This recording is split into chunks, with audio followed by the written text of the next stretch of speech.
सौम्या की शादी को अभी 4 दिन ही हुए थे, फिर भी उसने एक बात अच्छे से जान ली थी कि उसकी सासू माँ दूसरी औरतों की तरह नहीं है और बहुत अच्छी हैं। हनीमून से आने के बाद सौम्या को भी ऑफिस ज्वाइन करना था। पहले ही दिन जब सौम्या ऑफिस से आई तो सासू माँ ने पहले पानी, फिर जूस और चाय के साथ घर के बने हल्के फुल्के स्नैक्स खिलाए। सौम्या का पति गौतम उसके आने के कम से कम 1 घंटे बाद आया, तो सौम्या जैसे ही गौतम के लिए पानी, जूस आदि लाने के लिए उठी तो सासू माँ बोली, थक कर आई हो, आराम से बैठो, मैं लाती हूँ चाय नाश्ता। तो सौम्या से पहले गौतम ही बोल पड़ा, माँ, बहू पर बड़ा प्यार आ रहा है, मुझसे ऑफिस से आते ही काम करवाती थी, बहू को बिगाड़ो मत।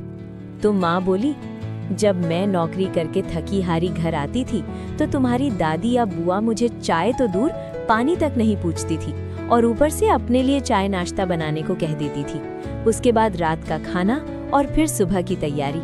सुबह सब काम करके जाती थी, फिर नौकरी। न ढंग से खा पाती थी और न शरीर को आराम मिलता था। और तेरे पापा भी दादी की बातों में आकर बहुत दुख देते थे और मैं बहुत बीमार हो गई थी। तब तेरे नाना नानी अपने साथ ले गए थे। वहां जाकर आराम मिला और अच्छे खाने पीने से सेहत में सुधार हुआ, क्योंकि सिर्फ दवाई से कुछ नहीं होने वाला था। उसके बाद तुम्हारा जन्म हुआ, हमारी शादी के 6 साल बाद। लेकिन तेरे पापा फिर भी नहीं सुधरे। मैंने सारी जिंदगी जो दुख भोगा वो मैं अपनी बहू को नहीं देना चाहती।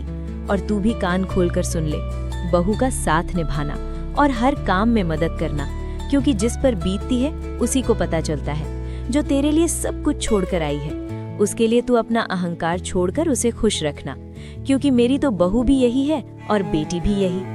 आज गौतम को समझ आ गई थी कि माँ को उसने कभी खुश और मुस्कुराते हुए नहीं देखा। सौम्या और गौतम दोनों की आंखों में आंसू थे, लेकिन दोनों ने मन ही मन माँ को खुश रखने का निर्णय ले लिया था।